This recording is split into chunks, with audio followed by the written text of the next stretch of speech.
pessoal! Bem-vindos ao Cidadania e Serviço Público.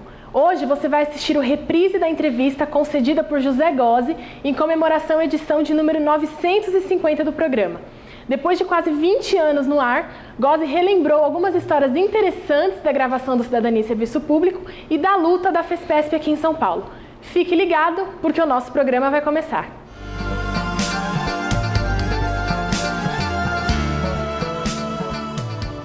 Olá, estamos começando um programa muito especial, Cidadania e Serviço Público.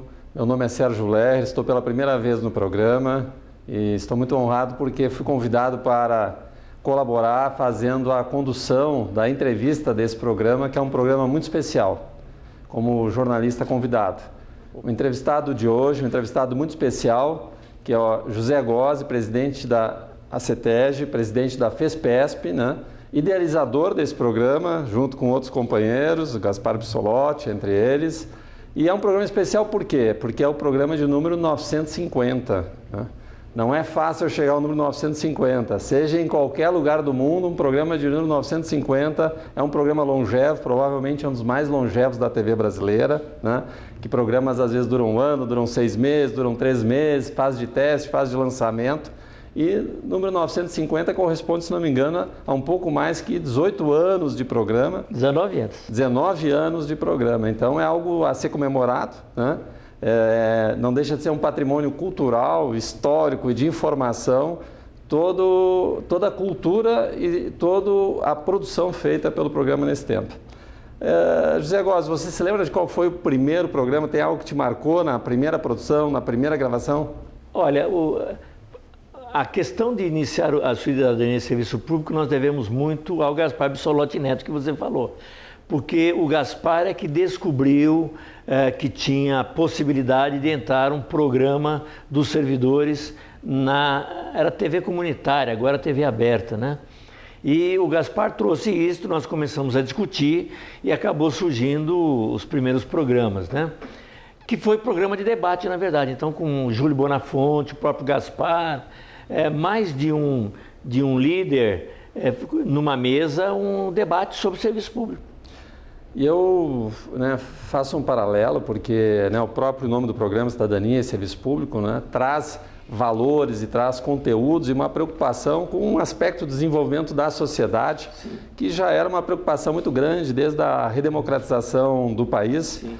E a conexão entre cidadania e serviço público, uma coisa não tem como evoluir sem a outra. Exatamente. Isso já era uma antevisão de que... Isso. Durante muito tempo a gente sempre falava nas apresentações, falamos de vez em quando, servidor público, cidadão, ou seja, servidor público você que presta serviços ao cidadão, cidadão você que paga impostos e tem direito a um bom serviço público. Entendeu? Então sempre trabalhamos nesse sentido, mostrando a importância do servidor e essa importância para o cidadão. É que associamos as coisas, não tem uma cidadania completa sem um serviço público Exatamente. Adequado, né? E o serviço público é uma consequência direta de uma política de cidadania, Exatamente. De uma sociedade mais evoluída.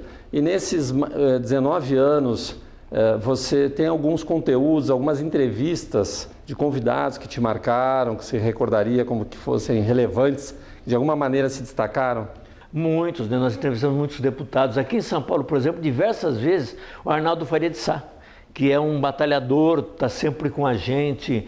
Eu costumo dizer que o Arnaldo Faria de Sá não é só um deputado que defendeu a nossa causa, é um deputado que fez do gabinete dele um escritório dos servidores públicos aqui de São Paulo, especialmente dos aposentados, um grande trabalho. Então ele várias vezes, o Gianazzi várias vezes, que é o deputado estadual. Enfim, vários deputados foram entrevistados, presidente do Tribunal de Justiça.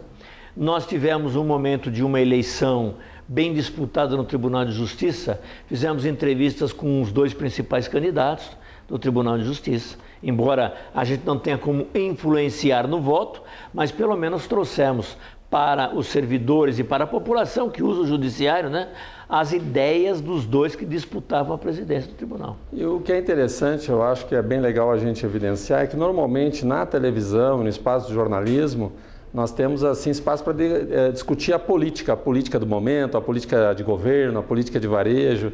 E eu não me lembro agora de nenhum espaço sistemático para discutir serviço público. para discutir estrutura, políticas de Estado, né? O que você tem é propagandas de determinados governos sobre seus serviços públicos que levam o seu carimbo, né? Exatamente. Daquele governo, mas para discutir a estrutura de serviços públicos, políticas públicas não tem. Nesse período todo, Gozzi, com certeza ocorreram manifestações de rua sobre questões de serviço público, questões de carreira, porque normalmente quando o servidor se manifesta é porque também está impactando na estrutura orçamentária do serviço público. Teve momentos marcantes nesse sentido que envolveu a comunidade de São Paulo? Teve um momento muito importante quando era governador o Covas, e o Covas encaminhou para a Assembleia Legislativa um projeto que abandonava o IPESP, Instituto de Pensão dos Servidores Aposentados e Pensionistas da época, e criava uma alíquota de chegava a 25% para manter o Instituto de Aposentadoria do Servidor. Era uma loucura, era um quarto do que o sujeito ganhava. Fizemos um grande movimento, lógico, a federação, a FESPESP encabeçou uma boa parte, tivemos a CUT encabeçando outra parte, a POSP, Sim de Saúde, mas nós conseguimos uma coisa que depois daquela nunca mais a gente conseguiu. Foram 50 mil servidores presentes numa assembleia nossa, no pátio da Assembleia Legislativa.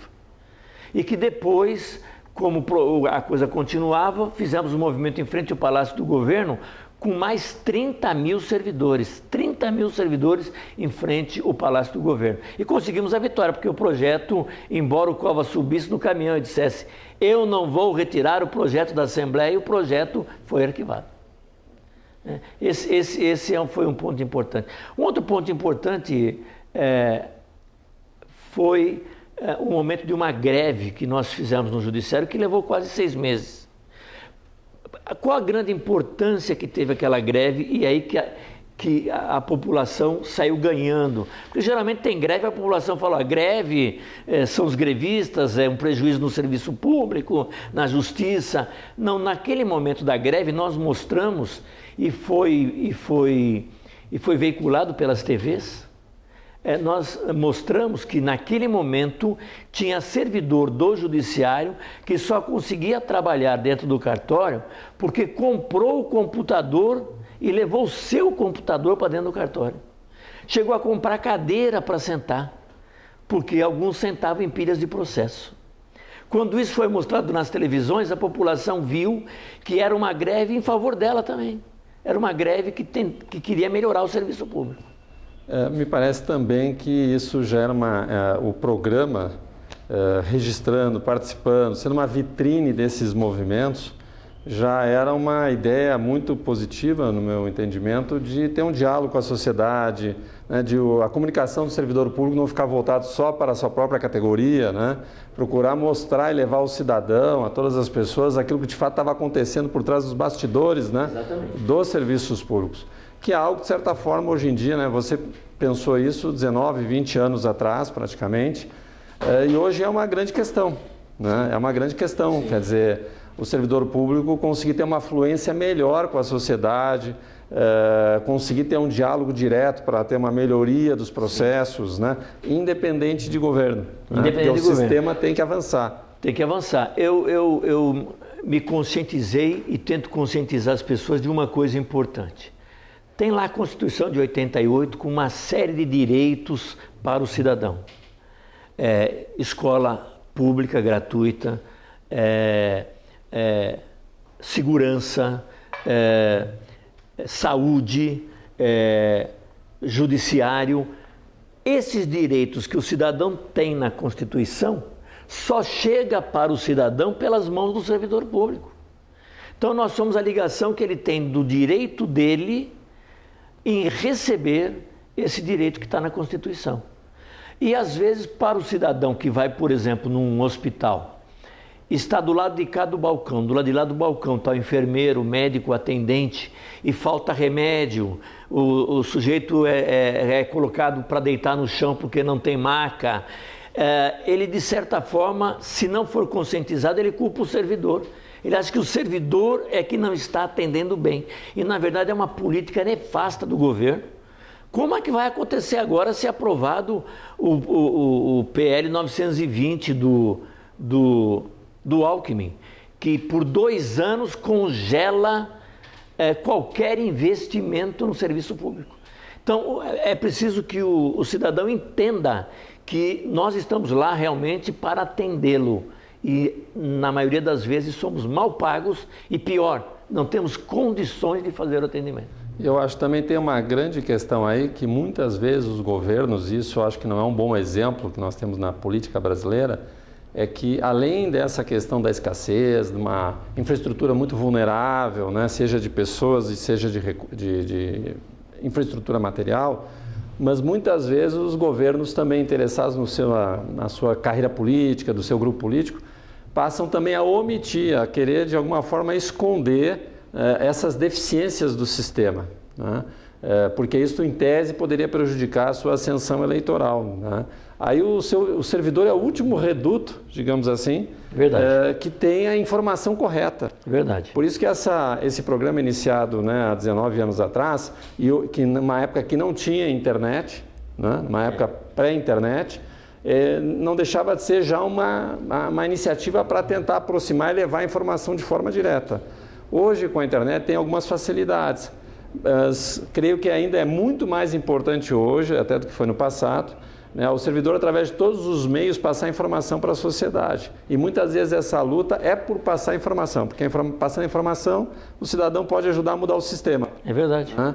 E dentro disso, Gozzi, as manifestações dessa época que você contou, para as manifestações que nós vivemos nos dias de hoje, no início do ano, quando teve a possível reforma da Previdência, que ainda está em andamento, teve manifestações em Brasília, aqui em São Paulo ainda continuam com articulações, né? Você associa essa época de agora com aquela? São momentos totalmente diferentes? Como é que você enxerga? São momentos diferentes. Uma das razões veja bem, quem é eleito vem com uma linha política para ser executada. E, na verdade, os servidores recebem essa linha política, mas tentam trabalhar pelo menos um pouco independente disto, né? Porque são os que ficam 4 anos depois, mais 4 anos, quem fica são os servidores. Quem, na verdade, está desenvolvendo o trabalho são os servidores. O que mudou bastante é que nós tivemos vários governantes, de Collor para cá em especial, denegrindo o servidor público, como se o servidor público fosse culpado por tudo que está acontecendo. Se não tem dinheiro, é o servidor que gastou o dinheiro do Estado. É o servidor que tem uma aposentadoria maravilhosa quando os outros têm uma aposentadoria menor. Esquece de algumas coisas, né? Por exemplo, que o servidor contribui com o total do que ganha e não apenas uma parcela do que ganha, como é no INSS, né? E a segurança do servidor, por exemplo, é ter isso, é ter uma estabilidade, porque ele sabe que ele não será mandado embora porque ele desobedeceu uma ordem que não deveria ser cumprida, entendeu? Então, o servidor foi marajar, jogar em cima do servidor uma série de questões, como estão jogando agora. A Previdência está mal porque é o servidor, tem que ter mudanças na legislação, o servidor tem que ser avaliado a cada 4 anos, se não for bem avaliado ele vai embora, mas ele é avaliado por quem?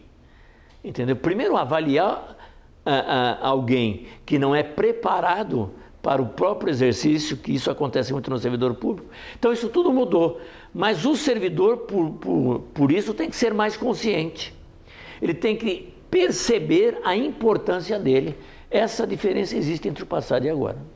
Nós vamos por um breve intervalinho com notícias da semana com a Mariana e já retornamos.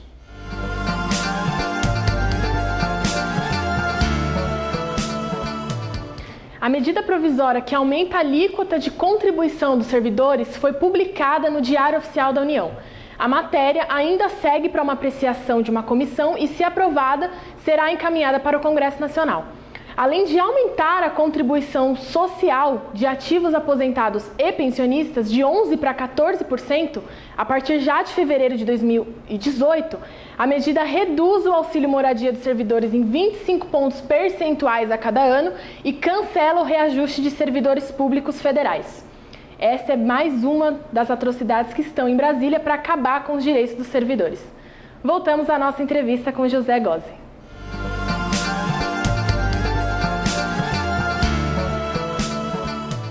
Estamos retomando a entrevista aqui no programa Cidadania e Serviço Público, programa de número 950, aproximadamente 19 anos no ar, e a iniciativa do programa deve ter tido, a minha curiosidade, deve ter tido alguma influência pelo fato do José Gozzi, que é o nosso entrevistado, também ser um profissional do cinema, ser um profissional de produção, ser um profissional de direção.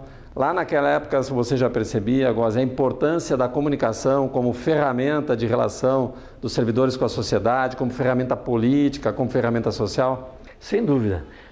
Veja, quero recolocar a importância do Gaspar, que foi buscar o veículo para nós, né? E quando a gente tinha um veículo na mão, claro, eu me formei em comunicação social, habilitação em cinema, rádio e televisão. Então, acho que ser apresentador foi um pouco esse caminho, né? Fui ator, né?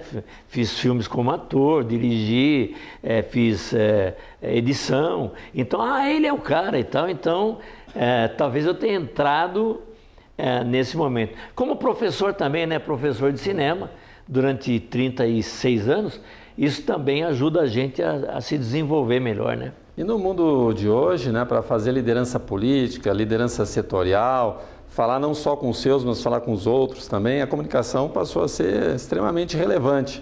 No mundo da internet, dominar todas as ferramentas, e mesmo no mundo da internet, o audiovisual está tendo um protagonismo muito forte. Sem dúvida. Aprendi muito com greve, por exemplo, né? Você subir no caminhão e ser claro, com às vezes 6 mil, 10 mil servidores, como teve aqui na praça, ser claro para possibilitar votações claras e que realmente tenham um sentido e levem à vitória, é um aprendizado. Voltando à questão dos serviços públicos, Gozzi, nós tivemos, como você falou, fases assim que presidentes muitas vezes colocaram culpa na máquina, na estrutura, né? Mas a máquina e a estrutura de recursos humanos, ela está disponível para políticas que as gestões eleitas implementem. Exatamente. E muitas vezes gestões frustradas, que fizeram apostas em caminhos errados, inconsequentes, não sustentáveis ao longo do tempo, levaram a colapso do orçamento público, né? E aí é mais fácil, então, colocar a culpa na máquina do que colocar a culpa na sua política. Exatamente. Aliás, é o que está acontecendo claro, no momento. Então, isso precisa ficar claro, né? O público precisa entender. Uma coisa é a estrutura disponível para implementar políticas. Outra coisa é as políticas em si. Exatamente. Você veja, hoje eu falo claramente que nós temos um presidente ilegítimo, pela maneira como ele trata as coisas, pela maneira como ele vende projetos, como ele se vende para os deputados, e um Congresso também vendido, um Congresso que recebe dinheiro para votar medidas provisórias. Então é um Congresso ilegítimo, né? Nós estamos vivendo uma fase muito triste, muito problemática no Brasil. Essa fase de prometer gestões, prometer políticas para, na realidade, no dia a dia, fazer outras coisas completamente diferentes, me parece estar em colapso. Então, hoje tem a vida na prática do cidadão, tem a vida do serviço público na prática e tem o teatro político, né, que está muito afastado, né? Exatamente. E que as pessoas querem, de certa maneira, uma renovação, né? Querem uma renovação. E você acha que o ambiente, né, todas essas manifestações que estão ocorrendo, com um índice do presidente extremamente baixo, né, podem de fato levar a uma renovação do ambiente político ou não? Olha, eu acho que levar a uma renovação vai levar, porque muitos dos que estão lá não conseguirão se reeleger. Mas o importante nisso tudo, é uma coisa que a gente fez muito neste programa também, é voto consciente. Entendeu? Em quem você vai votar, por que você vai votar e como é que você vai fazer para acompanhar o candidato que foi eleito. Entendeu? Isso é muito importante. Se ele representa o nosso voto, nós temos que ter consciência disso no momento de votar, mas não só, no momento de acompanhar o voto. E acho mais importante o voto para o legislativo do que para o executivo. Quem faz as leis é o legislativo. Quem vai caminhar dando arestas aí para o executivo é o legislativo. e geralmente as pessoas pensam, eu vou votar no presidente tal, no governador tal, no prefeito tal, não no legislativo. Às vezes acha o papelzinho no chão para votar no legislativo. Isso é muito problemático. Tem que ter uma harmonia do voto nas várias esferas para poder realmente implementar políticas. Caso contrário, o conflito entre um poder e outro acaba não permitindo executar políticas. E justamente em cima dessa harmonia em todas as esferas e escalas de representação na área do serviço público, acabou levando, junto com a sua liderança também, a criação de uma central sindical exclusiva dos servidores públicos, né? Isso foi um momento, 2 anos atrás, que eu gostaria que você de alguma forma recordasse, que fez parte também da evolução do programa, porquê da criação de uma central sindical, né? E uma central sindical cujo objetivo é lutar pelos serviços públicos, é ter um diálogo direto com a sociedade, que é uma fala um pouco diferente do resto das centrais sindicais, que lutam muito pelos seus interesses exclusivamente de classe. A minha classe estando bem, o resto que se dane, não me interessa, né? Que é um tipo de linguagem do passado. Eu ganho e você perde. E hoje a linguagem do mundo atual é eu ganho, você também tem que ganhar e o outro tem que ganhar. Caso contrário, não é possível implementar políticas, né? Exatamente. A pública, ela surgiu já num momento diferente. Qual foi a ideia? Olha, o que eu me lembro do início da ideia de ter uma central de servidores começou pela FESPESP. A FESPESP reuniu várias entidades na Assembleia Legislativa aqui de São Paulo e eu me lembro de um PowerPoint que eu apresentei, inclusive, para iniciar a discussão, aonde mostrava que negociar numa empresa privada é completamente diferente de negociar com o Estado. Negociação com o servidor público, serviço público, com as autoridades públicas. Por que razão? Ora, a empresa privada, a qualquer negociação que ela faz em mesa de salários, ela vai aplicar isso no produto. Claro. A negociação no setor público, que não tem lucro, não busca lucro, busca apenas um melhor atendimento da população, é completamente diferente. Entendeu? Então nós temos que separar várias entidades que estavam em sindicatos que misturavam as duas coisas, separar aquilo que era do serviço público. Então surgiu essa ideia e de repente também o pessoal de Brasília veio aqui para uma reunião na Câmara Municipal com o Antônio Carlos e o Gaspar participou também dessa reunião. Me lembro que ele me chamou na hora do almoço para ir lá porque estavam discutindo também a formação de uma central.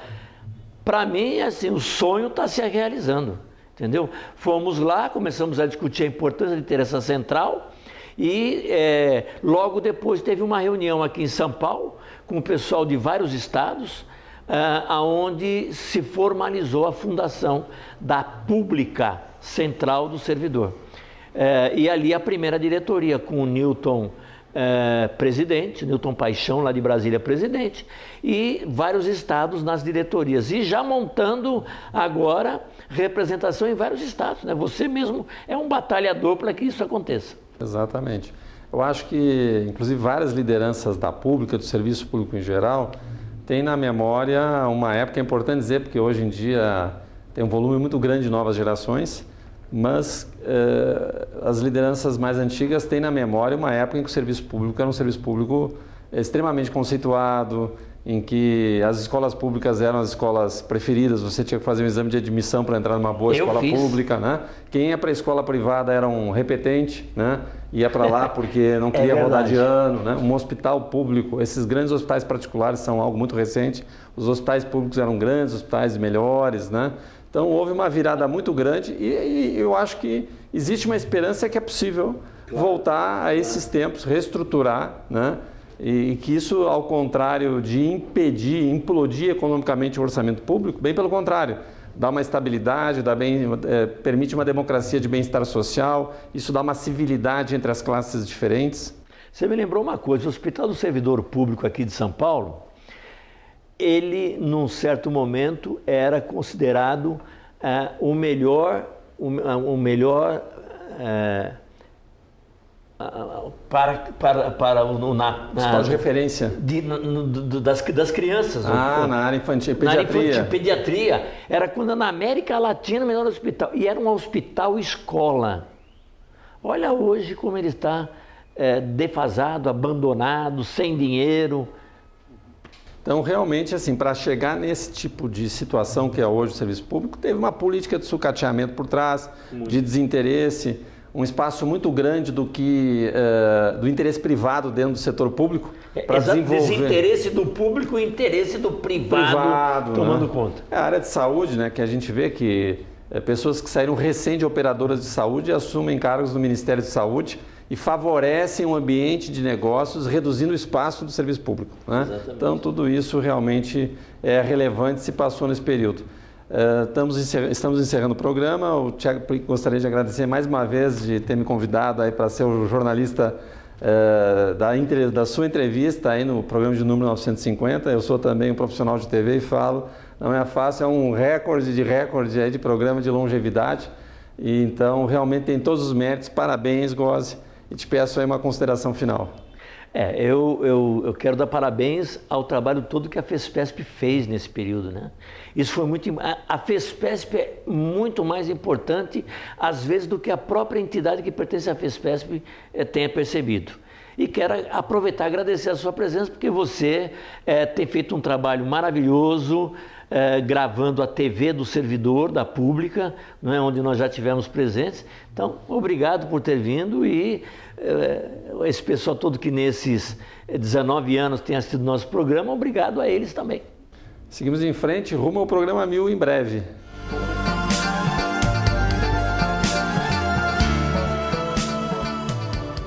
Próximo domingo eu espero você no mesmo horário, às 9 da noite. Muito obrigada pela sua companhia, uma excelente semana e até domingo que vem.